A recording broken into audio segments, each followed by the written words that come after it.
we are going to make an app called API Party because we like to party. Heck yeah. All right. So, as you can see, we're starting out here at just localhost 3000, so at a root route. I've got these 3 links, the GitHub API, the NASA API, and then homework, which we'll not worry about right now. And then it says to get started, click one of the links above. So, click a link. You can see that initial thing that was rendered disappears. My route has changed to /GitHub. It's now loaded an entirely different component. Please enter a username to search on GitHub. Who wants to volunteer their GitHub username? It's capitalized, right?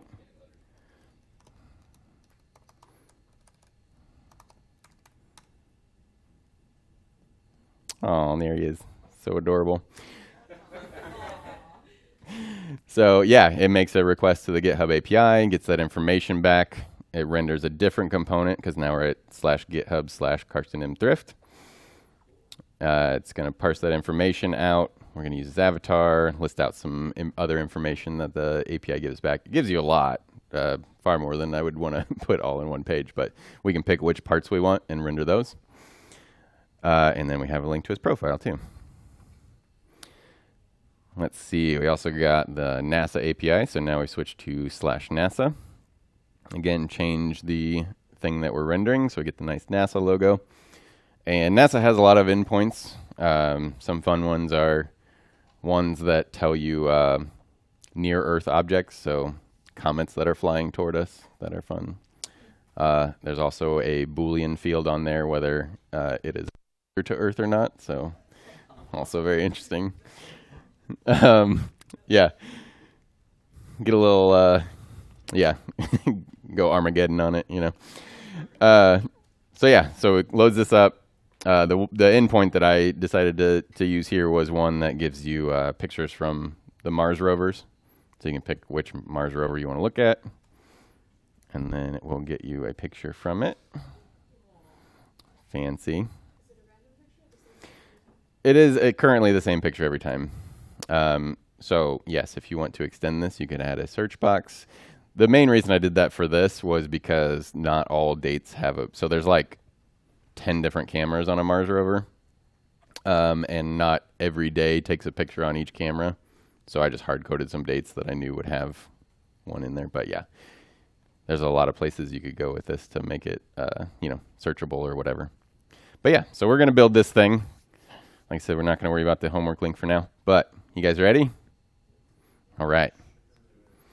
So step 1, let's make a new thing. So go to, let me get out of my, or no, I did want to be in there. So go to whatever, let me make this bigger. It's probably a bit difficult to read for you.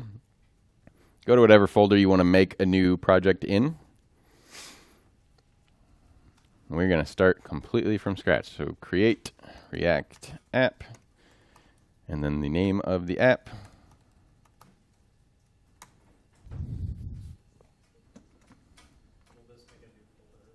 It will make a new folder, yes. Yep. Is there any reason would people use Create React App in production and everything too, or would they build it up themselves? Oh yeah, for sure. Well, because Create React App just basically does a lot of the boilerplate stuff that you would have to do for any application. And so, yeah, it just saves you hours of time setting all that up. And the other thing, too, if you need a specific application, like if you need to do something different than the basic one does, if you look in your package.json, there is a script called eject. We've never run it. We've never needed to. Honestly, for probably 99% of React apps you would ever need to make, you won't need to. But what that does is if you run that eject script, it's not reversible. So if you do it, you can't go back. But it will actually show you all the configuration files so you can modify them. So there's a lot of things like your Webpack config and things like that that are not visible to you when you just run Create React App. But if you eject it, then you can see them and modify them. So.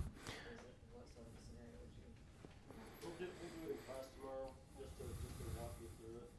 But yeah, don't do it unless you know you need to. We'll talk about some of this tomorrow. Yeah, I mean, basically, if you wanted to run your own, like, uh, like if you want to run like a SCSS preloader or things like that, like you want to do a different configuration, but 99% of the time, I wouldn't bother with it. Unless you have a specific need to, I would just let it do its thing. Because you save yourself a lot of time not having to configure everything. All right. So we suggest that you begin by typing cd API party. That seems like a good idea. Let's go into the folder that we just made. And let's do a git init. And then you can see we got all our normal stuff in there, so we'll add that. Git add dot to add everything. And we'll just say initial commit.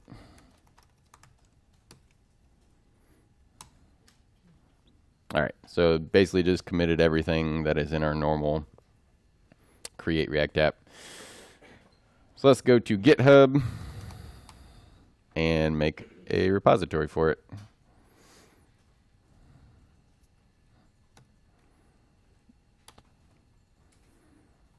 So go to your GitHub, make a new repository, API party. Oh, does it? Oh, right, on my personal one. Not on session 2.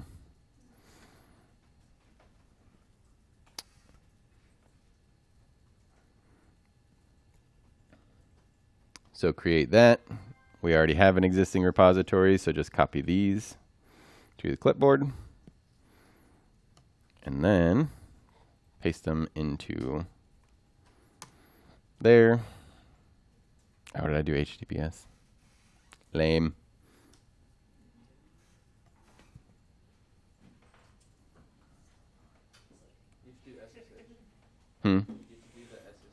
No, you guys are going to need to do the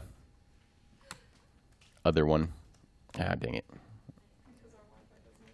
Right. I think I already added the other one. Yeah. Don't do this part.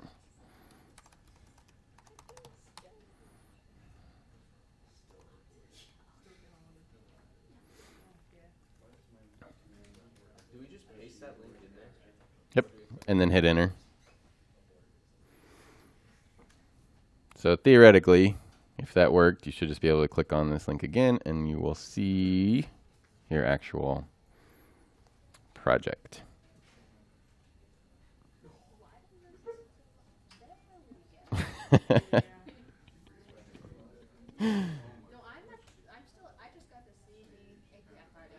Excellent. So do you get in it and then add the stuff and commit it? So we pointed out real explicitly many times, but do not forget, after you run create React app, change into the directory you just created before you run git init. Do not create a repository at different level, or it's really hard to clean up. Push's home directory. Yeah. Push home. That would suck. Yeah. We ran into an issue where a student initialized the Git repository at his user level. And then they were like, well, I don't want all this stuff in my repository, so he started deleting it. But it was like deleting, like it wasn't just, saying don't stage it to Git. It was like deleting his stuff, and that was not good. Always make sure you're in the right directory when you initialize the Git repository.